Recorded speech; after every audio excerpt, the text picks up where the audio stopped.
Welcome everyone to unfortunately wet and grey Amsterdam, but the festivities at Windmill continue at a pace.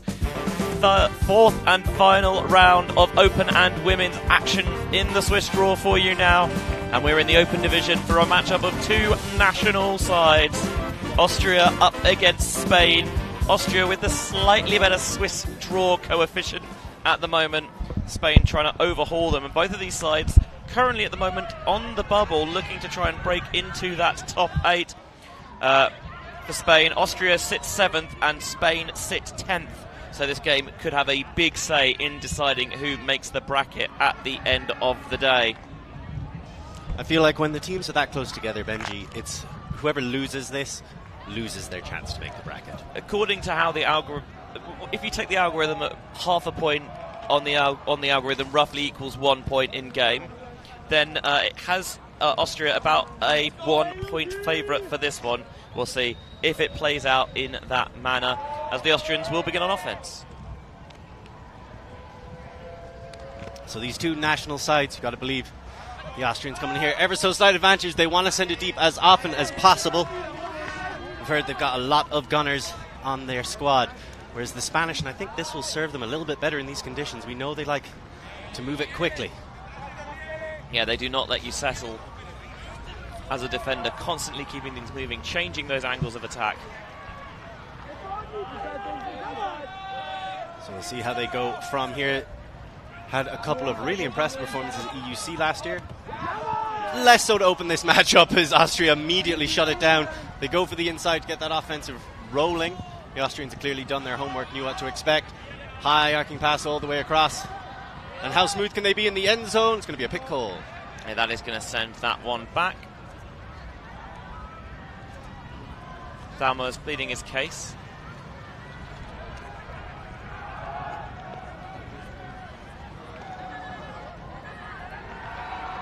I'm not sure how much quarter he'll get for it.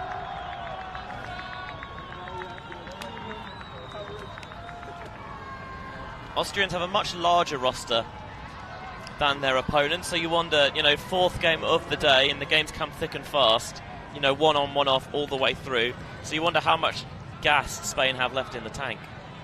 With their play style as well, they love to get everybody moving, and that pick's going to be retracted. So very reasonably decided, a lot of conversation. That long range, and it's long range, relatively speaking, inside flick break to the end zone is so difficult to pull off. We've seen some elite level throwers take advantage of that very small window. A couple of Austrians running, looks like suicide sprints right before coming on the line. Bold strategy. See if it works out for them. It's weird to see the score like that after a discussion, and everyone seems to have all the energy is gone that you usually get from getting on the board. I understand you have players on your teams. I used to be one of these players who then have to scream and shout and try to recapture some of that energy, because those calls can really suck it out of a game quickly. Yeah, certainly as someone who was not only good on the field, so prided myself on being like the Flavor Flav or the Bears of the team. I'm there just to provide the energy and the vibes. And the maracas. If I could, yes. That's always the dream. Have a big look at this huck. Spain's O-line, hoping to get one pass off, something that their D-line struggled with. I'm glad that you mentioned the maracas as opposed to the other things that Bears might provide. It's just maracas. I'm not who sure who doesn't like maracas in their house music? Not sure the other stuff would be legal, although it is Amsterdam, so who knows. It was the 90s, statute of limitations. True. Bonnet throws that back into the middle to Romano. Spaniards looking to get it quickly going. The throw down to pop up to an uprushing handler. Expect Romano to get his hands on the disc an awful lot. That number 6 in the main position. A high reach pass all the way around to Lopez. Centre back into the middle. So again, they catch it on the under, they drop it off to an uprushing handler, and then they try to hit again. It's about just once they get that flow going, they react too quickly for you to stop. There's the quick pop to Romano. But again, the Austrians do a good job of shutting down the continuation pass following the uprushing handler. Yeah, it's often felt that against Spain or the Spanish club sides that if you can get a handle of things and stop the momentum, then you can really bog them down. But so far, Spain looking unflustered. Monterde doing a great little 1-2-1 with Romano. That's the kind of triangle offense they want to get going. Pop it back, immediately cut up the line. But this is one tactic for slowing them down. Look out for travels. Are they turning as they're catching and throwing? The thing is, as well as these, sometimes it's not enough to just not travel, but you need to really make it clear that you're not travelling as well, so they're definitely not being called, which feels a little bit counterintuitive. That's the problem, though. I mean, even if you didn't travel, once a travel is called, it kills your momentum. We were going to a tournament once, and our coach said, look, the rule we're going to annoy people with in this tournament is travel. Because everybody travels, just start calling them. See how frustrated they get. To be fair, there are a lot of travels, and the question is, if you call every travel, then every travel gets called on you.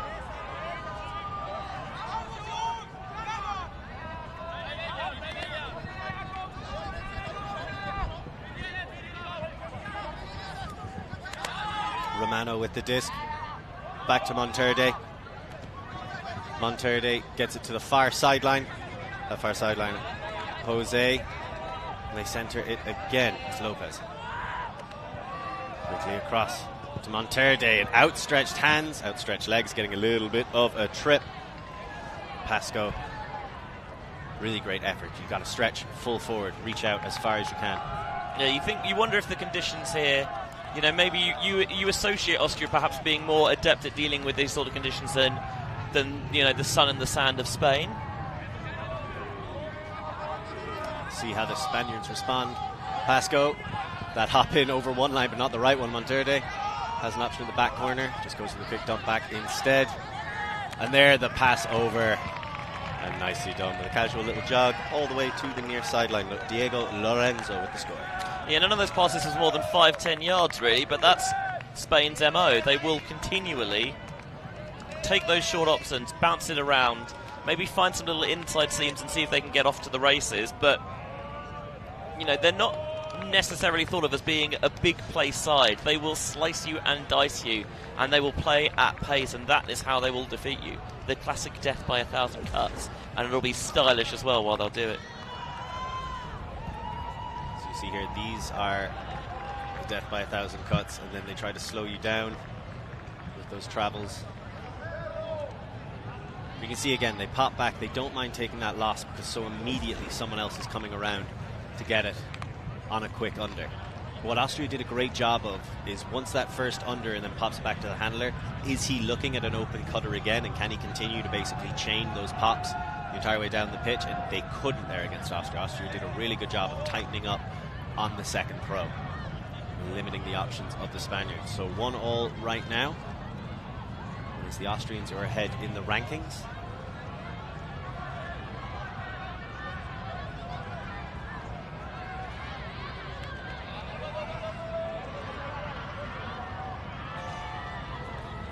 The big pull. Juan Carlos Fernandez, Troiano, actually known as Troy. He is frequently known as Troy because he played with Ranelagh last season and he was introduced as Troy Fernandez, which is sort of right. I mean, it's about as right as you could really hope, all things considered. Wrestle. It's the dump back. We were just talking a little bit about travels there, as I think about half a yard gained just on pivots forward. The Austrians thinking about the deep shot for not too long, sending it. Breitenhaler looks to the end zone and finds the streaking figure of Valley Fischer for the score. Nicely done, Valentin Fischer on the receiving end.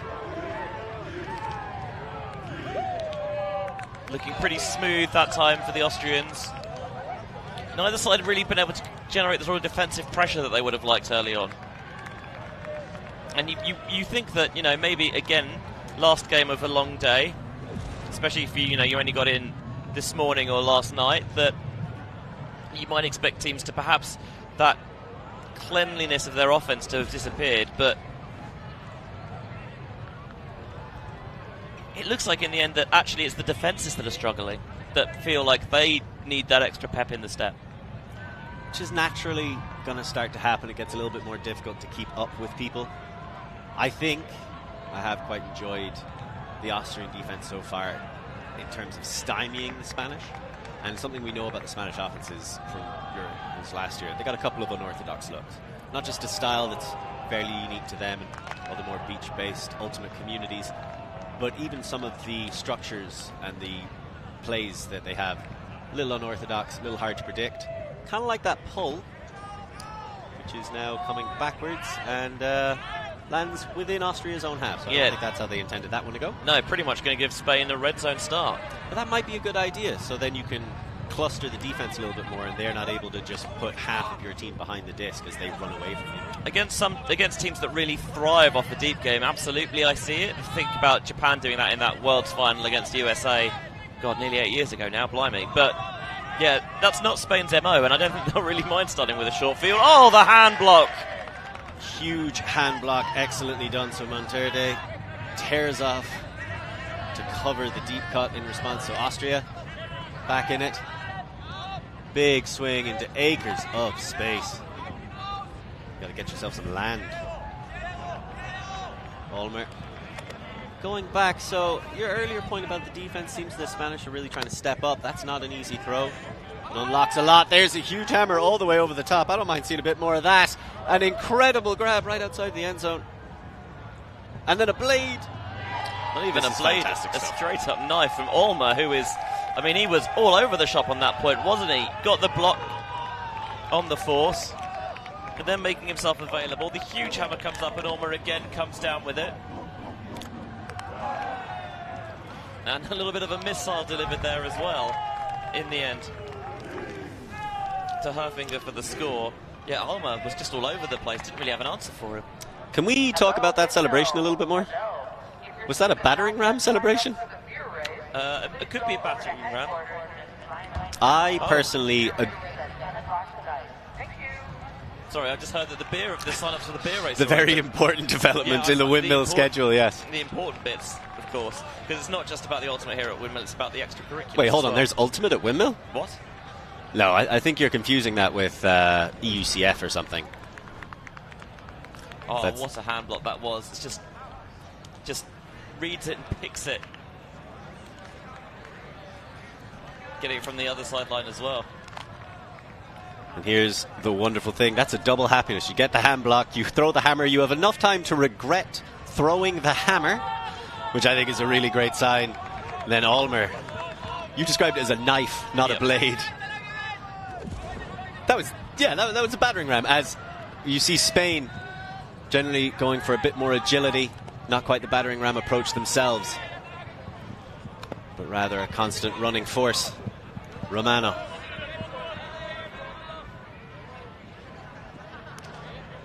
Just a little bit of conversation. So let's see how the Spanish can respond. Huge bid. It's going to be a bit of talking after that one, but Jakob Petz getting massive.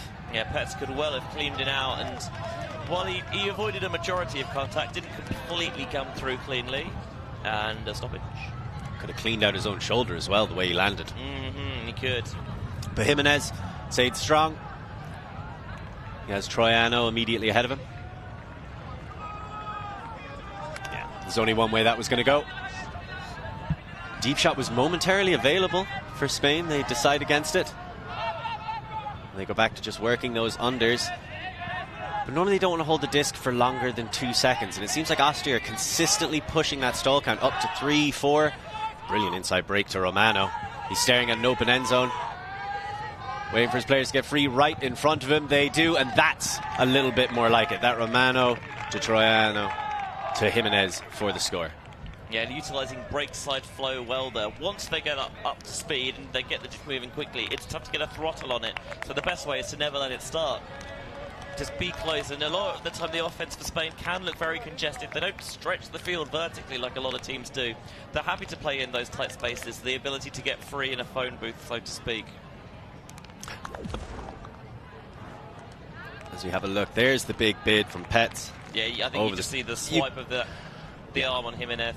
And that's a good thing for Jimenez to point out early in a game, right? Say, look, I'm not comfortable with that, so could you watch that as we go forward? You call that at 11-11, it's a different conversation. Yeah, there are some teams who are happy to play with a higher degree of physicality. I think something that a lot of people associate with North American ultimately. You think about it being perhaps a more physical game than it is in Europe a lot of the time, although there are some European teams that are more than happy to have a bit of give and take with that. But ultimately it's ostensibly a non-contact sport, right?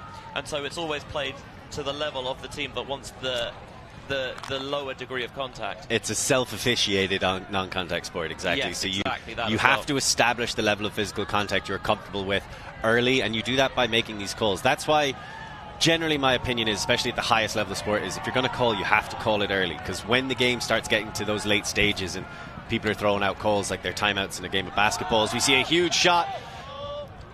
It was a nice look initially. I like the setup, but the throw carried over the head of the defender or the offender and then way out of bounds.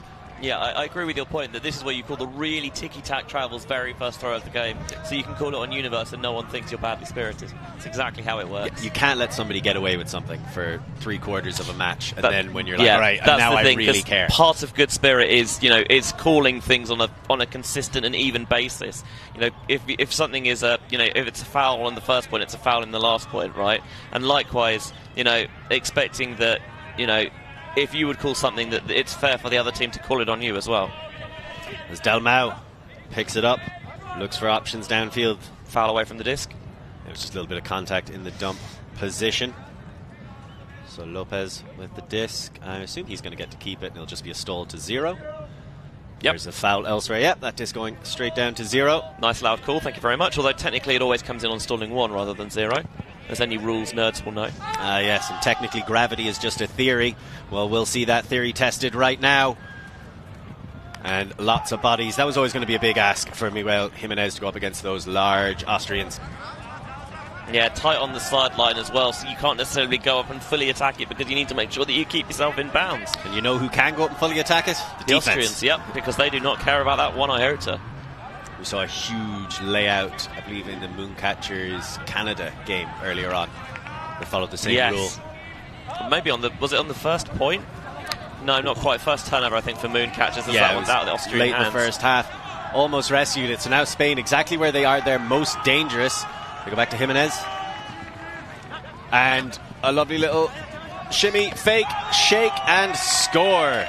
Lopez gets the assist, popping it to Dalmau. It's classic Spain because they don't hang around after the turn. No matter where they are, almost immediately they always go for the quick pickup. It's exactly what they plan, and they don't mind if they then, they go all the way backwards, because it's all for them. It's all about getting the offense moving and getting it in motion. But often the hardest thing to do is to get it in motion itself. There's the block on the sideline that gave the Austrians the disc back, although could do very little with it in the end. A thunk and a dunk right off Dunshern's chest. But he would expect to be comfortable, of course, because played with Fluit for a long old time, so he is, happy out here on the field in Amsterdam, although, came up empty on that one. Also not too sure about about that lid on Dunshern. Not sure I'm a fan of the blonde, almost frosted tips in a way. This is the thing. I feel like a lot of people are too afraid to get frosted tips in 2024, and every other trend from the 90s came back that we were ashamed of, so why not that one?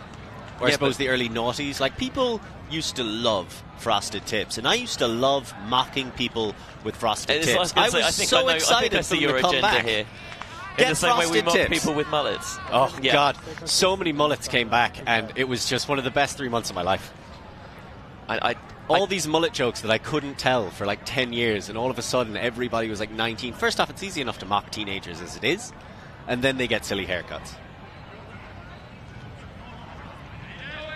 So, big improvement from Spain. They looked like they were going to be in trouble, certainly to me, and you know how presumptive I enjoy being. Yeah. So now how will the Austrians be able to get back into it? There's a set play. They're looking to set up the big, deep shot. I don't think that should have worked as well as it did, but it worked out fantastically. And look, those frosted tips looking cool right now. Dunshern picks up the final score. It was a wonderful throw, just a tiny, teeny, weeny bit of inside-out shape on it to furrow that lane. Yes, because that was the problem I had with it. You've got a set play where the middle handler throws a hook to the middle cutter. It's going directly away from you. It's so difficult to track. Usually you want I like going for the cut straight because then you get both sides to aim at, but you usually do want the thrower to lead you in a direction rather than putting it straight out in front. But Hockmeyer tracked it well, and Dunshun with the score. I'm sorry, like it's not a look for me. Like, I want a throwback like a Johnny Unitas. There's a haircut you could set your watch to. Instead of all of these hippies out here with their long hair and sideburns. Yeah, exactly. Statement of freedom. But Dunshun showing that he can do whatever he wants off the pitch when he can play that well on it. The up-rushing move to support the deep cut, so crucial. How many times have you seen a big, deep receiver isolated in that position, and then by the time anybody's near him in the dump to help out, the stall's already at 5 or 6. So we expected some big shots from the Austrians. Clearly a designed play, really nicely designed play to pull all the defensive attention off the sidelines and under to set up that deep shot as well, so no help would be available. 4-3. Let's see if they can continue to make Spain work and hope to creep in a couple more mistakes. Bold catch of that pull because it was blading at a decent angle and he caught it low to the ground as well, so not the easiest catch to stick, but the benefits of course of Spain when it's all about getting that thing in motion. Romano, Troiano. And it really takes guts to be able to field those kind of pulls, and it's such a vital part of an offense. Well, the difference of 3 to 5 seconds. Yeah, for some teams, you know, they don't mind going for a slower setup and getting the set play. They'd much rather, you know, be certain and be sure of it. But for Spain, where they want to get things moving so they're not looking at static targets, is why one of the reasons, you know, you see so many teams struggle off timeouts, because it takes a couple of seconds of the stall count just to get players moving, because of course you can't move until it's checked in. So Spain, they want to keep things moving quickly, but Austria again doing a very good job of bogging it down and forcing the deep shot. But what a deep shot. San Jose streaking to the end zone for the score. Beautiful. Yeah, that shark smelled blood in the water and went deep. Honestly, as you were talking about how quickly Spain like to get things moving, I couldn't help but think the stall count's getting so high. The Austrians are doing a fantastic job of taking away those unders that they like to generate a lot of the motion on their offense through, and eventually just lean back and launch it. I think a big part of that separation is because of the Austrian defense they were running, which has got to be so deflating. You think you've come up with something to limit the options of your opponents, and for the most part you do for the first 8 seconds out of that stall. But big deep shot to rescue them. Very nicely done by Spain, stretching the field and stretching, I think, what a lot of people consider their limitations. Yeah, offensively. Raven, San Jose swooping into the end zone, and I think they need that because their offense does utilise often a very short depth of field, and you need to have those longer options available to force the defence from just sitting in that space and gumming all those lanes and preventing the quick disc movement that you thrive upon. Well, especially early in the game, always value opening things up a little bit and just planting that seed in a defender's mind of, this could go if I'm not on it. So now that the Spanish have proven they can get it done short, they can get it done long, it'll be interesting to see how Austria adapt. But first of all, Austria will be on offense. Can Spain start to push some of those Austrians under, maybe generate a few turns that way rather than letting these big deep shots go off? A brick mark is a fantastic place to run a set play, though. It really is. Of course, the one advantage as a defence, where you'd rather not give them decent field position from the brick mark, is the fact that it takes a little bit of time to get there, is that you can have your defence fully set up. You can have a look at what the offence is trying to set up and counter your defence based on that, but it's often difficult to make that switch in the moment. Looking like a 3-4 horizontal set for the Austrians. So there's the quick clear out and try to set somebody up in a power position for the deep shot. Really nicely recognised by the Spanish cutters. But only for the first time. You dump, you go deep. The Austrians have a strategy. And an incredible D jumping straight through is Lopez, stealing it away right on top of the head. I was sure that was a score, and I could hear a big old slap on the mark as Hockmeyer went for the layout hand block. And yeah, the fact that I can hear it from up here inside in the booth. So Hockmeyer was trying to chase that one down, and an incredible steal away. Hockmeyer maybe got lost a little bit under it, so becoming victim to what we were pointing out about those Austrian deep shots. They're not allowing them to attack him from angles. They're dropping them over their receivers' heads. and it's so difficult to track a disc when it's directly over you, and actually you'd be better off then slowing down a little bit earlier, so you're keeping the defender behind you, and then rather than going up for it, you're attacking it in front of you with the defender behind.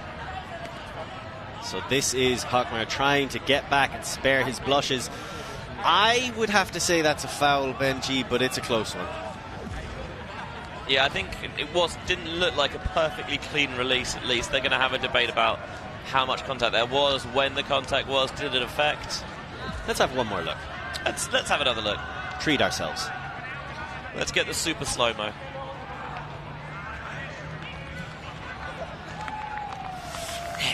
It's so close to the actual release point, isn't it? It looks like he kind of pulls out of the throw once he recognizes how close to the defender's hand is. Like, you know, when you just hesitate at the last second as you're going to release a throw, and it kind of comes out a bit janky in the end. I'm not even sure who he was trying to throw that to, because as you saw when the disc came out, there was no one in that space. And I think that's the point Austria are making. So let's just break this down frame by frame. No foul, no foul, no foul, no foul, foul. That's... It's tricky. Is it out of his hand? Yeah, honestly, it might be. It's one of those where you don't quite have enough frames, really.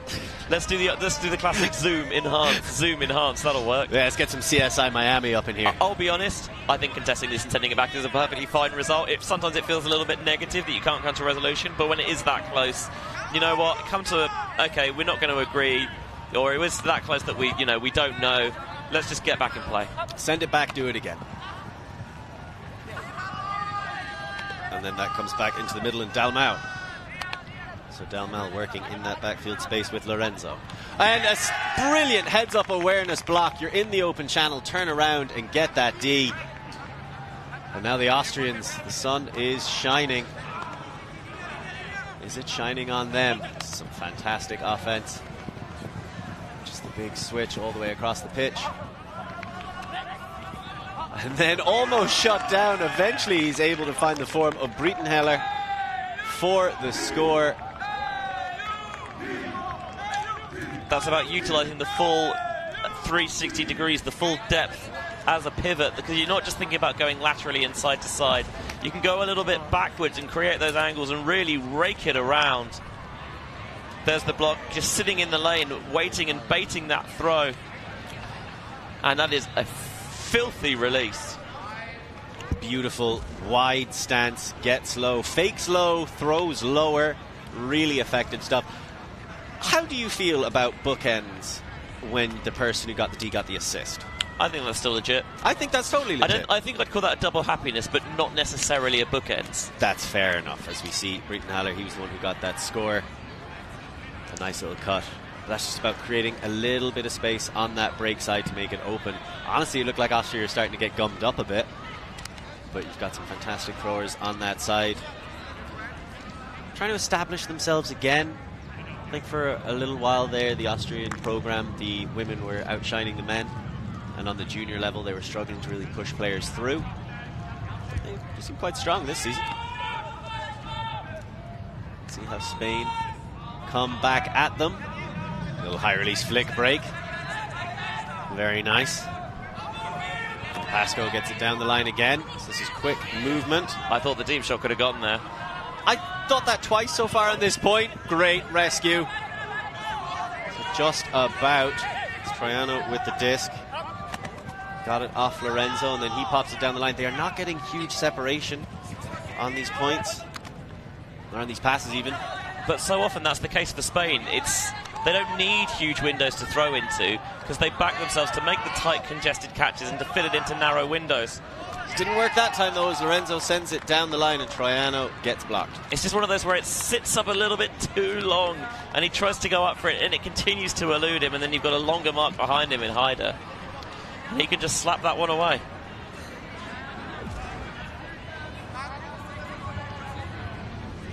So he just pops up ever so slightly. Fantastic defensive look by Noah Haider. Saying hi there to that one. I'll allow it. Yeah, it's towards the end of the day. Yeah, that's why I'll allow it.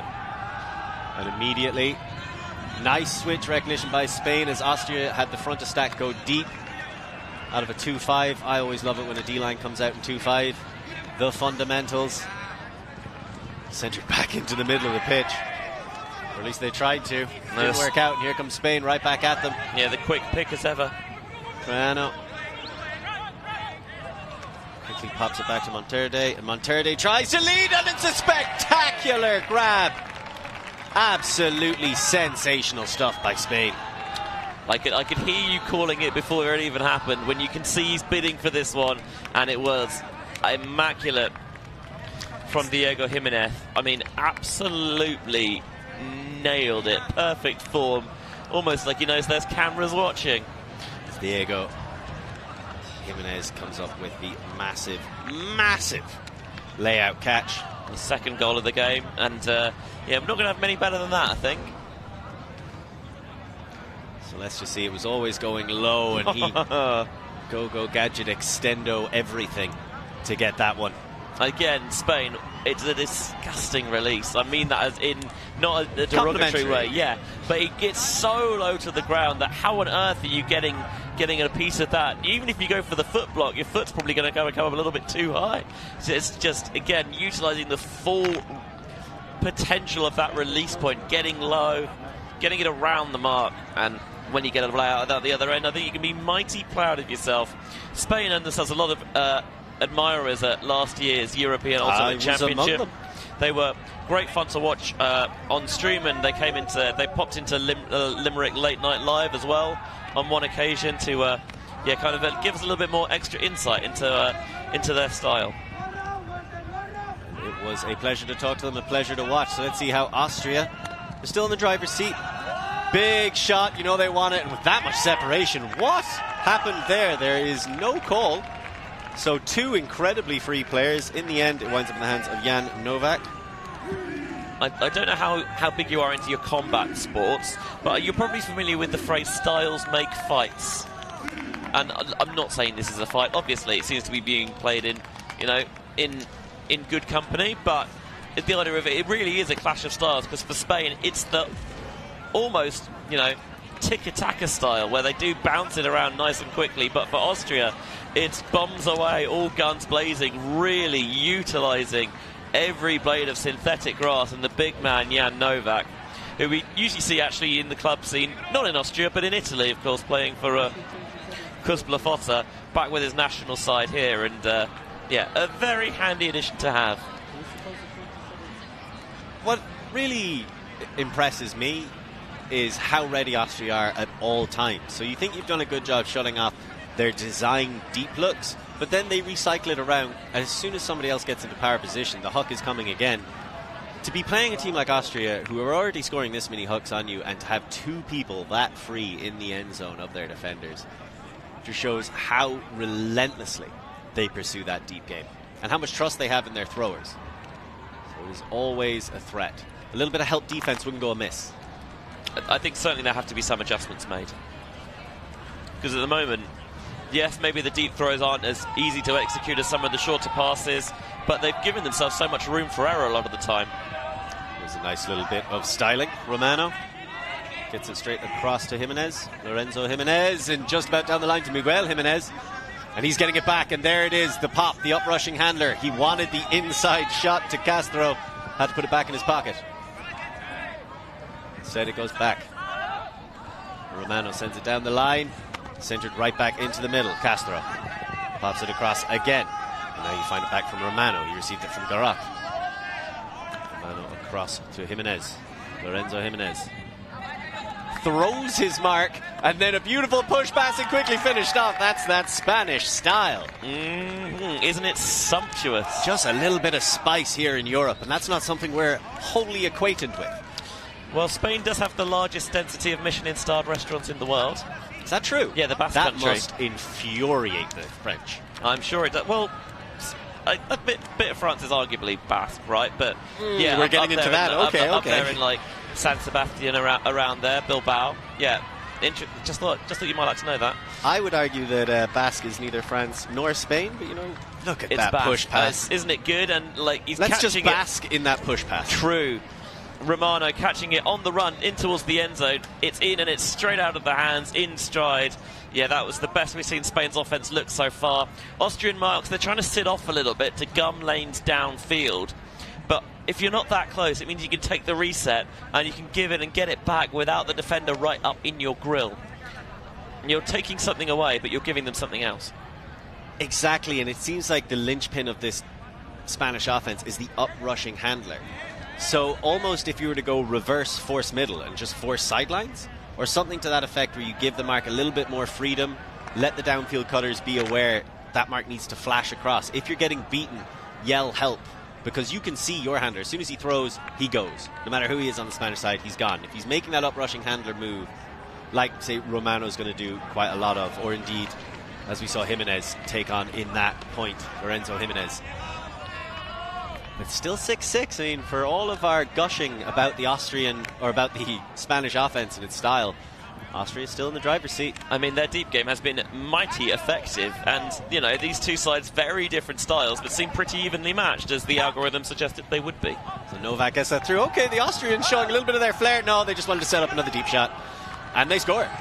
Yeah, not, I think, the crispiest deep shot.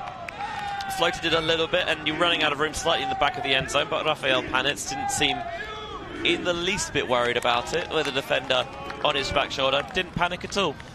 Panic by name, cool by nature.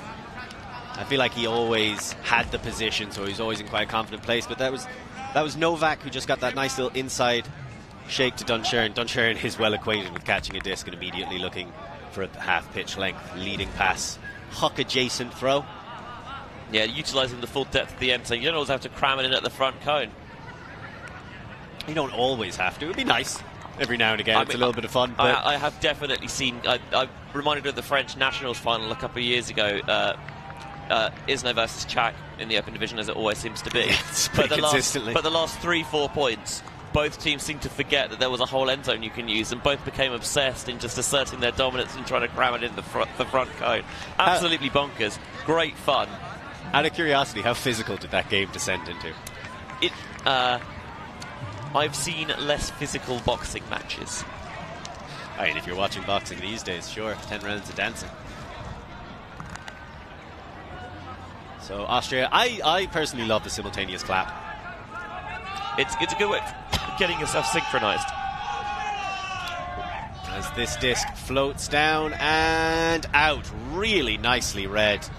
I think Garot was just measuring that the whole way. We saw him get that really brave pull field earlier on off the Blady one coming at him from the opposite angle. This time he just lets it go all the way over the top.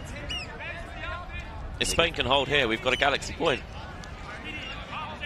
You've acknowledged it. We'll see if it still happens. We've had a fair few this weekend. It's probably you would expect. That's one of the great things about Swiss draw. But certainly the aim of it, right? You should be theoretically getting close games all the way through.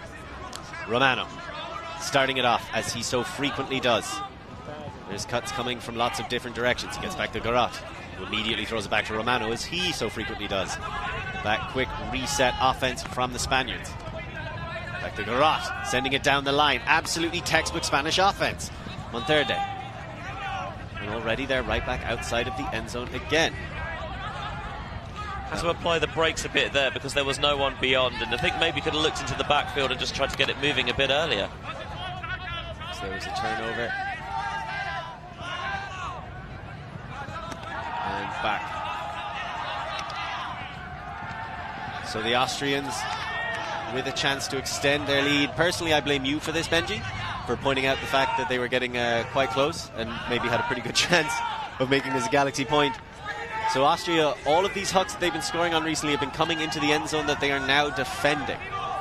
We'll see if this D-line, no, they can't get there. Brilliant jump through block. I think Garot baited that one, knew what he wanted the entire time. There's the pop back to Romano. Garot is currently isolated in the end zone. A bit too slow to react. He makes a big banana cut all the way around. I think a couple of coaches just threw up in their mouths. Romano tries to get it back. He just about is able to get it to Monterde. Lots of pressure on his shoulder. Monterde, you know he doesn't mind getting a little bit low to throw those backhands. Pick called.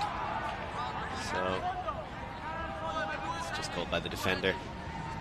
That's Bogard, who now gets to catch up to San Jose. Oh, there's also a bit of contact in the end zone as well. San Jose still count getting high. Eventually gets back to Monterde. Monterde doesn't want Garot. Doesn't want Romano either. Instead, he wants the difficult backhand break. Hogard was there, gets a tap, but not enough. Somehow that is corralled by Spain. They shoot to the end zone and they get a Galaxy point. I don't know how they did that. I just know that it was Lorenzo Jimenez who finished it off. That's what Spain do. That's what Spain do? That's what Spain do. I don't know. I think Clemens Hogard really spirited. I don't know how you get that touch and then they still catch it in bounds. A little bit of conversation after the point just to talk out. This has been a really high-spirited game for how close it's getting. Yeah, there's been a couple of calls, and you know, both sides will be communicating in their non-native language, of course. There's the run-through block, I think, just on the heels a little bit, and the defender comes from behind and gets the run-through. Seems clean enough to me. I think it's Santi Bonnet, and then immediately signalled in on that sideline as well. Zipped into the end zone, and we've got ourselves Galaxy point. Diego Jimenez seems to be a goal-scoring machine. The two Jimenez's, I think, have been really impressive in this game. On both sides of the disc, really? I thought Miguel Jimenez earlier on in the match was really showing out for Spain, keeping them in it, and then we've seen absolutely rising throughout this matchup as it's gone on. Diego Lorenzo Jimenez, number 24. And then we have a look at Santi Bonnet Garot. He got that big time block. He had an assist earlier on. All the time working the dump handler space. So really the oil that keeps those gears turning. For the Spanish and the Austrians, it is Galaxy point. Who is going to take half? Cash out. Big fake on the hook. Still count gets a little bit higher with every passing second. Dunshern comes back to relieve some of that pressure. Still going with the 2-5, even on the offensive side. I like it. There's the leading pass. That's beautifully done. Absolutely fantastic offense by the Austrians. And again, they're just like setting up that power position, keeping the deep field clear, then shooting for it. Yeah, that's what they are all about.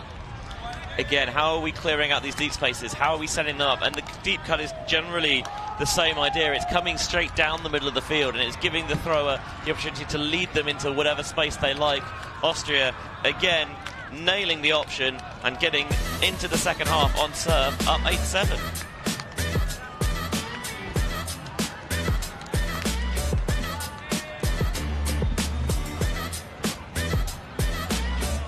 My first few years of college, I threw every single day.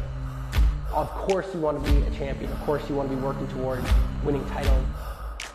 Be happy, but never satisfied.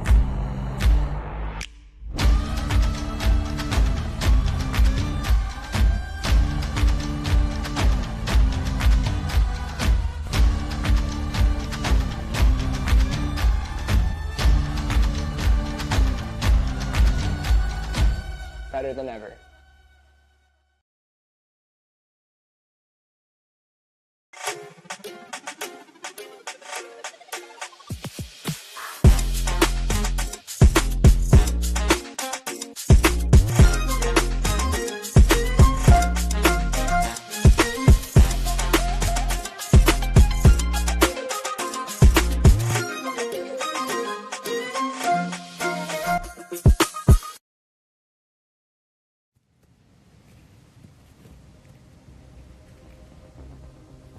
To me, ultimate is confidence.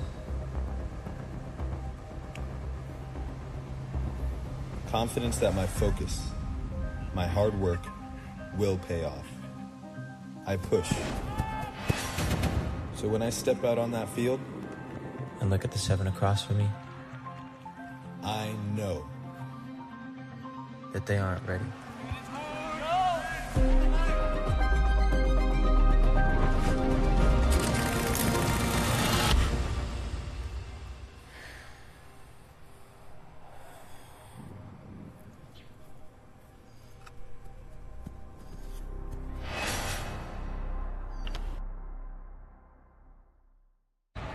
Welcome back, everybody, and thank you so much for joining us here. The Friday is winding down. This is the second last game. Some would say it's the penultimate.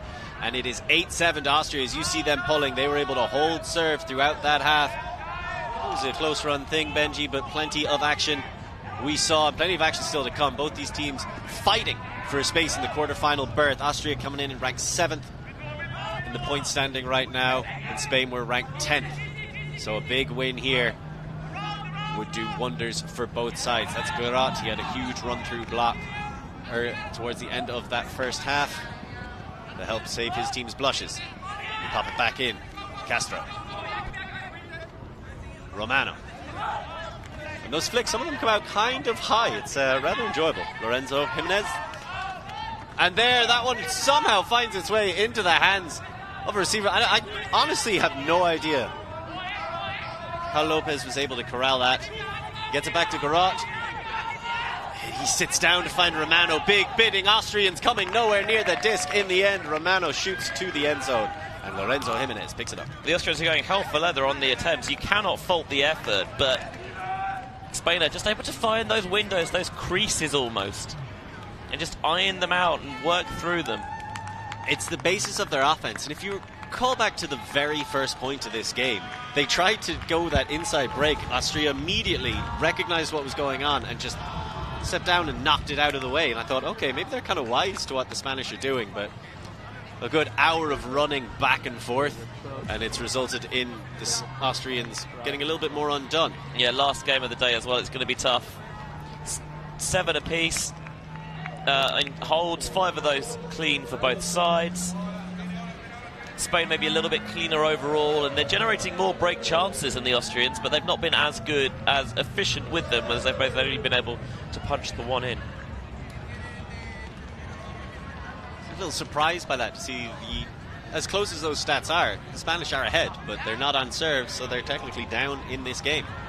Yeah, so although you have a lovely look at all the fans watching and cheering on. It's a little bit different, of course, in Swiss draw, because it can end in a draw. You don't have to have one side win it on serve. Still comes down to timing. And that's something Austria have been fantastic at, setting up the timing of these deep cuts. Always isolated cutters. The only time you saw 2 Austrians in the end zone after a huck, there was no defenders near them. So they just move it. Power position, shoot! And that one might be a bit too far, so one of the few overshots that we've seen Austria in this match. They do set up these deep options so well. Again, I think it was on. I think he's right to throw it. But really raced out of the hands, and Dressel did not honestly get too much of an opportunity at it. And I think if you're an Austrian fan, you're absolutely fine with Jan Novak getting into that position and trying to sit down and send it. Especially as the conditions have really calmed down in the last 20 minutes. It's the immaculately groomed Juan Fernandez. It almost looks like he's wearing trainers to try and cope with the AstroTurf out there. I'm pretty sure they are cleats, but they do look like trainers, don't they? They look very much like trainers. High tops, forced to lob one up as nothing was happening, but really well read. I think the defense kind of let them go, and immediately the Spanish want to take it and keep on going. Dalmau pops it off quickly. Back into the center. Dalmau to Troiano. Troiano wants a hammer. The hook worked out. Why not go for the hammer? The Spanish are showing everything they have. Did that count? That looked like... I'm pretty sure it was down, and his teammate says, nah, sorry. I think that girl's like, get away with that one. Am I going to get away with that? No, you're not. Yeah, you're not. Miguel Jimenez doing the right thing and saying, as much as, we would love that to be a score, you definitely did not have that. Which is a shame because, Fernandez got them out of the jam with the flick, huck, and then the hammer. And Jan Novak sends the big deep shot all the way down, and that is comfortably collected on the other side by Jakob Dunschern. So we've seen that a few times so far in this game. Oh, he must have heard your commentary because he's put on a hat. Maybe, or maybe the sun's come out. It's probably you. I know what an impact we have on the game. That's got to feel bad for Spain. You got yourself into those jams, you got out of them, but it's just a simple mistake, and then Austrians on the second attempt making it work. It's that was 100% down. egregious. Yeah, that was very, very down. And here you can see Jan Novak. Second time of asking, he's not making the same mistake twice. Power position, flick hook, and Dunshern makes sure. And then goes for the conversion as well. Yeah, not the full dunk, which would have been impressive, but I think just that time Novak just put a little bit more edge on it, and it made it roll back in bounds to warn him rather than speeding away. So having a look at Jakob Dunshern's stat line, 2 goals and assists, and a solitary turn in there as well, wearing one of those Windmill trans flag wristbands that they give out. Great to see. Celebrate absolutely everybody. Ultimate is for everyone. True. Ultimate World, UltiTV, Windmill, we all welcome you to the sport. We welcome you to the community. And is there any better celebration of the Ultimate community in Europe? We'll keep it there than Windmill. Probably not. Brings people together from all over the continent, from all over the world. Old friends, new rivals, and some of the best partying you will find. There's that one again. It's such a thankless job to have to constantly be the person who is receiving that pull. And there, just an overthrow. I don't really recognize what happened there, but no, me neither. Jimenez just maybe a slight miscommunication. So very quickly, Goldbichler goes to pick it up. He's being told exactly where to stand, and he's not standing there. And then he goes back to it. That was worth. Got there in the end. So you got to have faith in your journey if you ever want to reach the destination. It's now Austria. That's going for that outside into the inside channel break, which we've seen the Americans pull off so many times, even just today. As a big shot sweeping forward, there's a large Austrian in the way, and he just sucks in San Jose and makes him bid for it a bit too early. Yeah, Hamel with the opportunity to make amends immediately. I must admit, given the rain and the fact that he's wearing actually a black jersey inside out, sometimes it's easy to get confused which team he's shooting for. So that hook didn't work out. I think there was a momentary thought about going for the or making the call. Yeah, I thought Alma was going to potentially call something there, but decided against it in the end. See how Spain respond. Romano gets across the garage, back to Romano. That cut just slightly off the timing, so not exactly what he was looking for.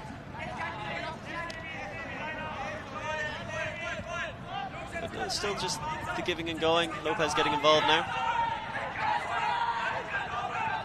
And the quick pop back to Grot. Grot's really come alive in the latter part of this game. A lot of big plays.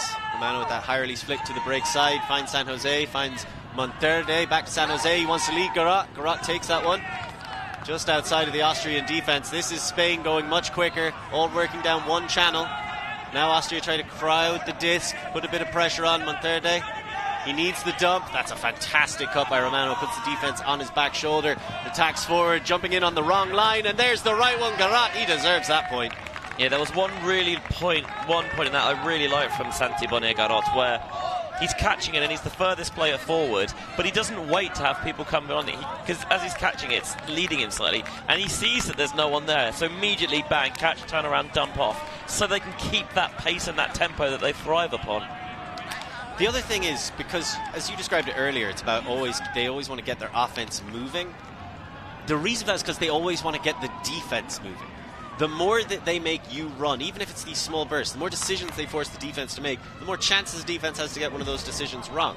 It makes them unsettled. It means you're constantly reacting. And when you're reacting, you can't be proactive. And so many Ds, basically your Ds come from two areas. One, you just out-athlete somebody, or two, you're proactive, which is basically poaching. You can become proactive by reading a defense, as you see once again, Santi Bonnet-Garot. Really impressive game so far. But you be proactive, you recognize the gaps, and you attack them early. If the offense is constantly moving, you're not going to get that many chances at it. You're right, proactive rather than reactive so often the goal, because as a defender you've always got the problem where the offense knows where they're going to go, and even if you've got an idea, you don't actually know, and Ultimate as a game generally does favour the offense as that ball skyscraping pens them right in their own end zone. So Spain, after looking very shaky at the start of this second half, with a chance for some big pressure on the Austrians. And they respond with a big hook of their own. And that is what we talk about when we say acreage. And then the quick pop to finish it off. Very nicely done. That was Fisher who chased it down, and then he found it wrestle for the score. But again, it's those deep shots. I wonder if Spain actually aren't better off, rather than going for the big, long, deep pulls, actually going a little bit shorter, just to try and take away that Austrian deep game, because at the moment, everything they've tried just has not really worked. You can see him, he really wants to get this all the way to the end there, and then decides, actually, you know what, I'm just going to make sure that I catch it first, and then the pop in for the score in the end. A real man would have laid out. Gratuitous layout for the goal. Goals are worth more than assists. Would that have been on the goal? Would it actually have been in the goal line, or would he have just landed on the goal line? Well, the technique is you dive forward and you catch the disc, and then you stretch it out, because then once you have possession, the disc is part of your body. First point of contact is inbound, so you just touch that down in the end zone, boom, goal. So I think his momentum would have carried him through, but taking the mature decision, obviously not what we want to see up in the booth. No, we want the spice. We want the spice. It's Windmill, man. If you're not going to do it now, when are you going to do it? Maybe a bit of bracketing from the Spanish to try and limit. I get what you're saying, the shorter pull, they won't have as many options to throw it deep. Hopefully a couple more mistakes will creep into their game, because right now the Austrians are feeling themselves. Maybe you start trying to clamp them just a little bit. I think you have to try something different, because the deep game is public net enemy number one.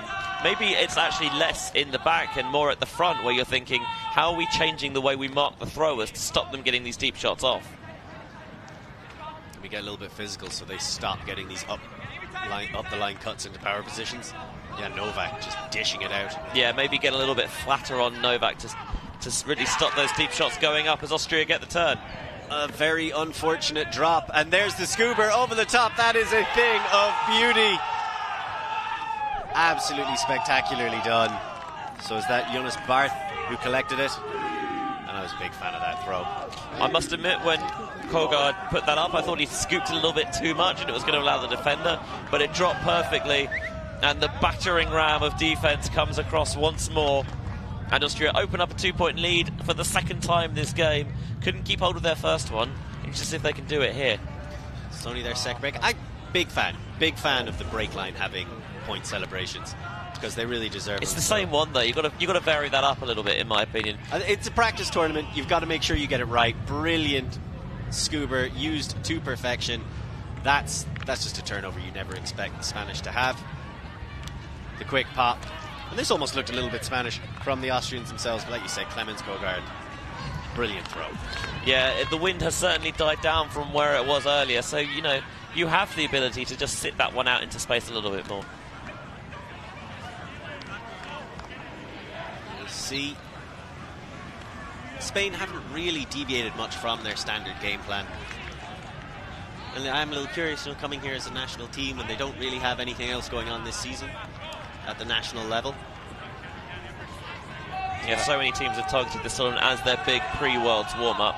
Even teams that actually aren't going to Worlds. Because always good to prepare, Romano. The thing is, Australia's a long way away, and it's not cheap to get there either. Jimenez. The inside San Jose. He makes sure this time. That's not an easy catch either for Lopez. Pops it back. Troiano has Lopez again, but there are defenders draped all over these Spaniards. Monterde has Lopez, finds him in the backfield. Again, you see the first look from Lopez is right back at that handler. There's San Jose. He's looking laterally as soon as he gets it. Sees Romano.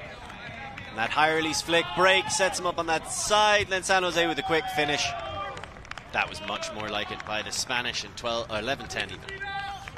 Yeah, just keeping things close. Now they need to try and find a way to get only their second break of this game. And they've not been able to really throttle the Austrian deep game, which has been so fruitful. By the way, the reason that I mentioned, teams are using this A as a world warm-up and B just as, as top-level competition. Well, Spain are one of those sides who are not going all the way out to Australia. So this is almost their World Championships. That is certainly one way of looking at it. The World Championships of partying too. I hope so. It's Windmill after all. You were talking there about, can Spain get another break? As you see just how important Diego Lorenzo Jimenez has been to the Spanish side. 5 goals, fully half of all of their scores. Let's just have a quick look at some of them. Obviously, that's the best of them, yeah. That was the most impressive one, and that just seemed to be the spark that helped him catch fire. Since then, We've seen him just get free time and time again. Some of those inside cuts, not afraid. Just fantastic timing, positioning, and always just that step ahead. And actually, pretty much all of those scores, they're coming from that break side flow. It's keep the disc moving, find a break side option, and then Jimenez just has that sense of timing to be a finisher for them, in the same way that Alvaro Itamendi has been for them so often on the beach as well.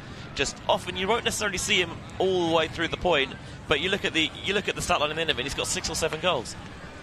Just those essential players, so good you don't even notice.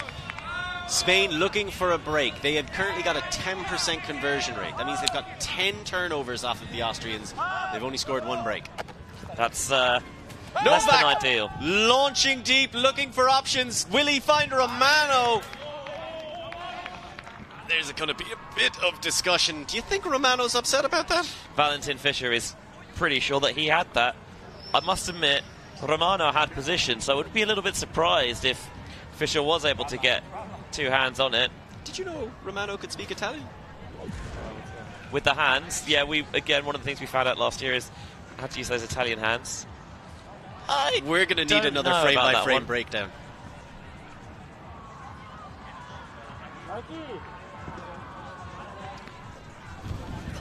It might have been a strip. I don't think it was. I think you got 99% of that catch, but you don't never think had he control. actually fully secured it. I think it hit the back of his hand, and I think his fingers would have wrapped around it if Romano didn't flick it out from under the rim.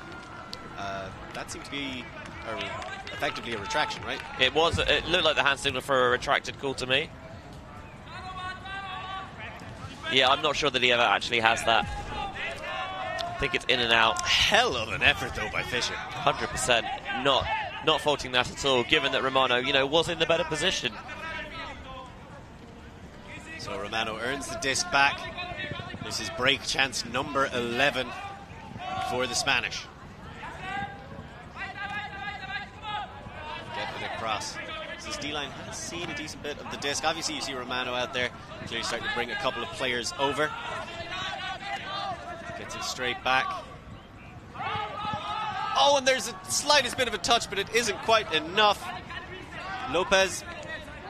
Back to Romano, back to Lopez, back to Romano. There's the uprushing handler. He sits into the deep shot, taking a page out of the Austrian book. And that is quite a nice look. Diego Lorenzo Jimenez. Yeah, their D-line, I think, has had some success with those field stretching options, because you cannot allow your offense to become too compressed, as they've been guilty of at times. And I think the Austrians there, just because Spain haven't really shown too much of that deep game, we're not respecting it enough. And when they don't respect it, you need to make sure that you punish it. And for Spain, that was so huge. I mean, 2 for 11 is still not great in terms of break conversions. Let's be real about it. They'll be disappointed given the number of opportunities they've had. They've not converted more, but they will continue to generate those opportunities. And they back themselves that eventually they'll get it right.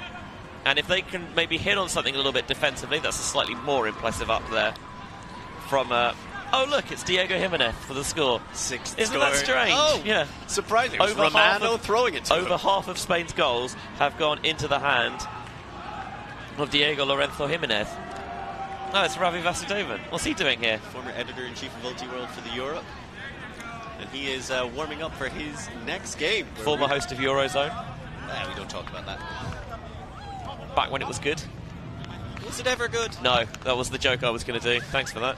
That's a joke, by the way. I must say, I listened to Eurozone, both Eurozones this week, in the bumper Windmill double episode with Sean talking to Steph about Super Team and Charlie about his first Windmill on the first episode, and then the full in-depth breakdown with Ravi on episode 2. And I genuinely got some interesting bits of insight from it. I really enjoyed it. I really enjoyed listening to those 2 episodes. It's a great way to prepare, great way to stay involved in the Ultimate season as well. Always some fantastic interviews and insights. It's Eurozone, the Ulti World podcast. Definitely worth checking it out wherever you find good podcasts. Especially the fact that the European season has a whole different shape and structure to it this year. It's even more important than ever to get every little bit of information that you can. It really helps, because that EUCS ranking stuff, it gets tough. I love it, though. Speaking of getting tough, the Austrians immediately looking deep one more time. I mean, at a certain point, it's just easy. Stealing. Like taking candy from a baby. Breitenthaler stuffing the stat sheet as well. The shot was wide open. I don't know what Spain's plan was defensively, but I think they should probably change it. It seems like their plan is to get caught flat-footed by somebody cutting deep as a handler goes into the power position, and, you know, it's not a great strategy. I think it'd be a challenging one to pull off. Let's look at it again on the replay. They get slashed out from the far side. I think just a miscommunication as who's marking who off the pull. That's basics and fundamentals, really. If you're going to go match-up, you have to make sure that you know precisely who's covering who, because if you don't, Valley Fisher is going to continue to dice you up. Valley Fisher is having himself quite the game as well. That was his third assist to go with the goal. He's got a block. So showing that depth himself, Jan Novak. Not the only two throwers, but have put up some really nice flick hooks. And a couple of backhands as well. So the Austrians still staying in control. They put out that 2-point lead. You wondered would they hold it. They immediately gave it up. But then the Austrians fought their way back into it. Or, sorry, they've settled themselves right back down. So still on serve, 12-11 up. We've got 11 minutes, just under 11 seconds to go. Yeah, 2 breaks apiece. And it's been a very close game. Yeah, we could. You say we could trade this all the way to 15s, but we could not because there is a hard time cap here, which means that when that hooter sounds, you finish the point, and that's it. Even if it is a draw. That is the beauty of the Swiss draw. Romano. That was a very close run. Flick, and again they want another deep shot. They're starting to try and play the Austrian wave. The Austrians keep their heads up and are ready for it this time around.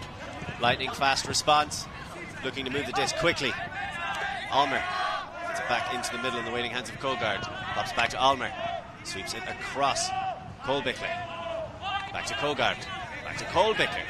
I'm sorry, did these teams just trade offensive approaches? Just feel that way a little bit, doesn't it? It's a little strange. Now look at these Austrians just playing in the small spaces.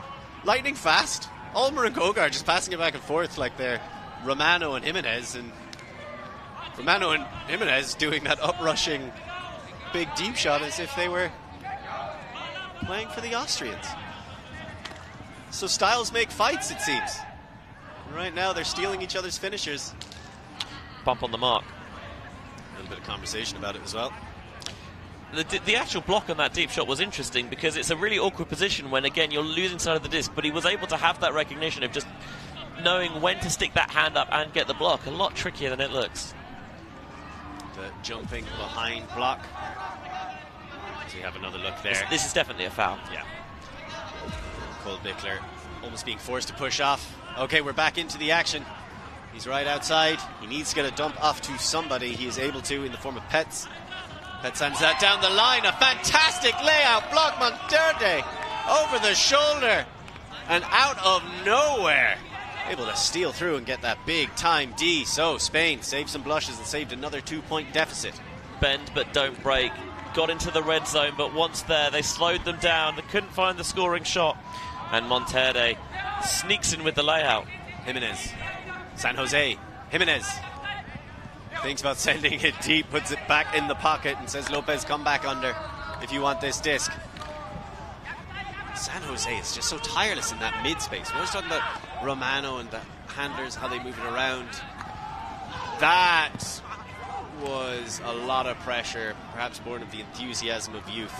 A lot of contact as well. Yeah, without the temperance of maturity. You can see immediately he's just apologetic. Not a fan of that. It's one of those things that you just carry with you. You do that, you feel bad about it the rest of the weekend, and hopefully you don't do it again. And you can see what he's trying to do. He's trying to get a hand in forehand into the back but of the it's head. so much harder than it looks, and as you see there, because he, fully on the back, not a good bit there from Petz. It's one of those things, just because you can get to a space, should you? And that's a lesson that people learn as they become more mature, as they play at the highest level in the game. More and more, or certainly you hope that they learn it. Someone like Petz, the way he just absorbs information constantly and gets better season on season. That is Castro coming off. He's replaced in the form by Calarota. Calarota immediately finds Monterde. Monterde who got that big time block. Calarota goes down the line. Monterde starting to get squeezed a little bit. Calarota comes back and rescues him. Back to Monterde. Wants the pop back. Calarota has just come on and seemingly was ready to catch fire on the sideline. This is exactly what you want to see. And lets the defender jump over him. Doesn't call the foul. Gets the score. Beautiful. Yeah, Petz was all over the back there of Calarota. He was really running him through the spin cycle in the washing machine. I'm assuming that's saying is his second goal. I believe that was V for victory. Maybe. Because that was his first stat. But, oh, you're right. It was. Yeah, I guess, yeah, maybe not happy with the level of physicality he was receiving from Petz there. And he's getting the discussion that I know the style of I know what you're trying to do, but you just have to be able to dial it back. Have a quick look. There was so much going on at that point. There was the monster D by Monterde. Just getting his hand in. That's the clean thing. That's what Petz was trying to do. No contact right in between the hands.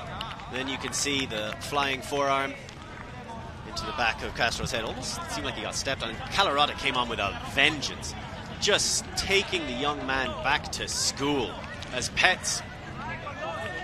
The last one is a little bit, he's going at full steam and Calarota stops, and that, you know, Petz has no necessarily way of avoiding that at high speed. But the other one, you know, in the previous throw as well, he's right on the back trying to get into position, and that's keeping him on a string. Calarota had him in his control. As a coach, in that if I'm seeing a player, you know, generate that level of contact, I'd maybe think about keeping him out of the game for a little bit at least.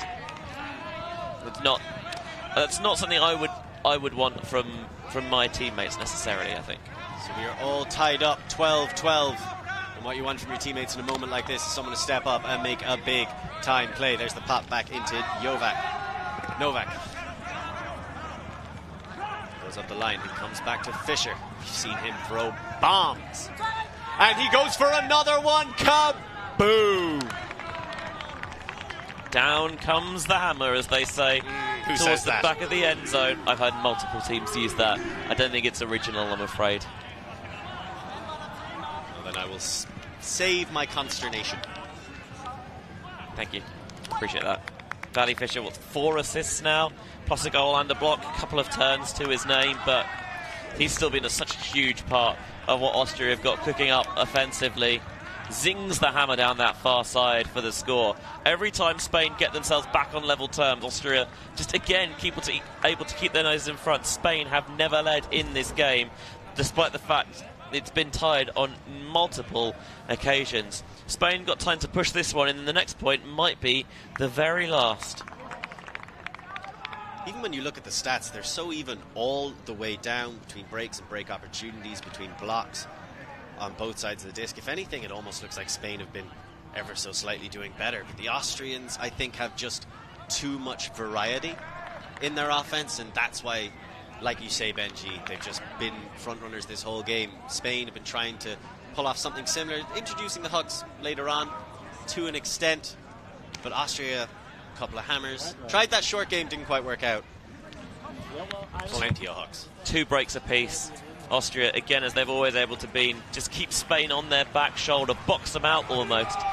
Spain never had the lead, at least not yet.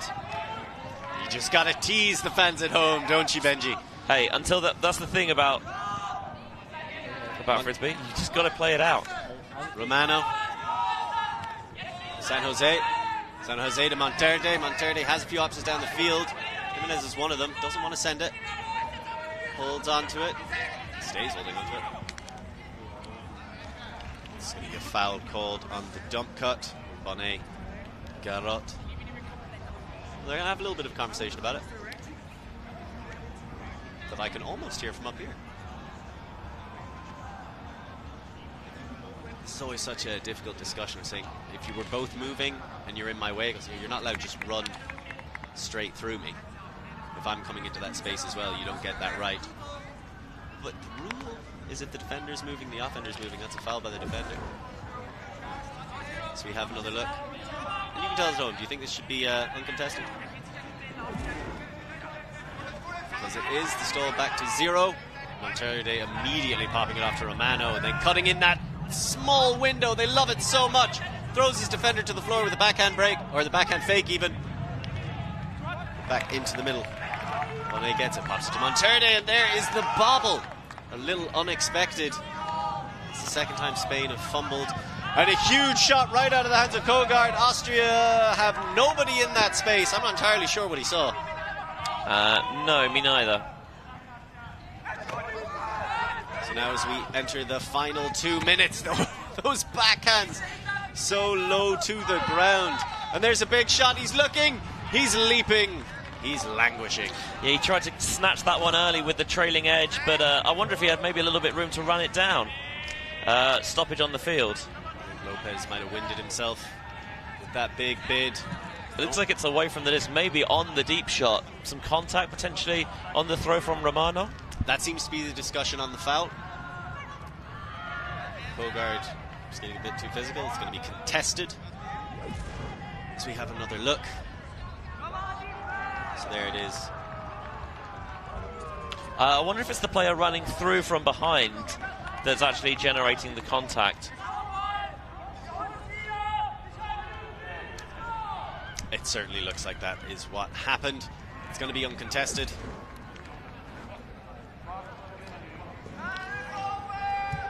I just heard the volunteer on the far side signal that time is over, so this will be the last point.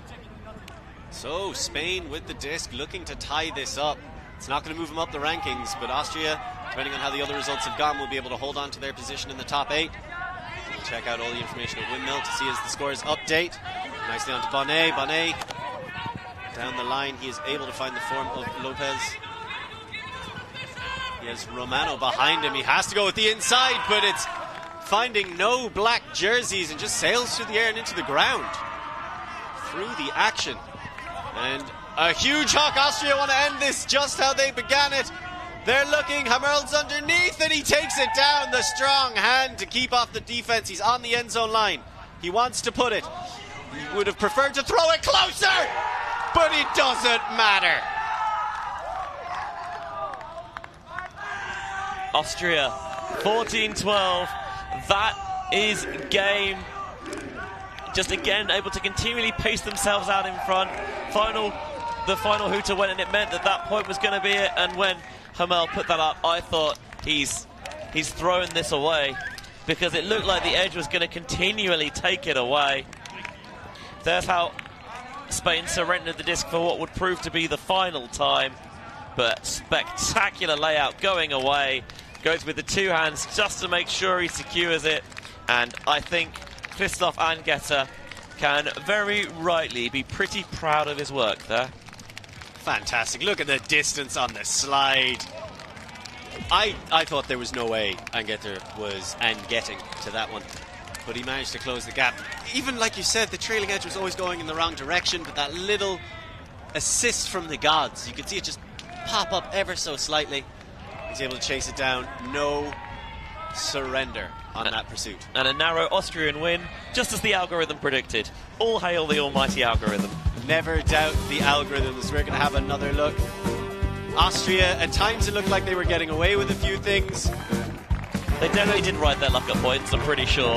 I think they might even admit that at times, but they played with a verve and energy, and when the deep game is fully firing, you can see why they're a real threat to make the top 8 come Saturday afternoon. And they're more than a one-trick pony.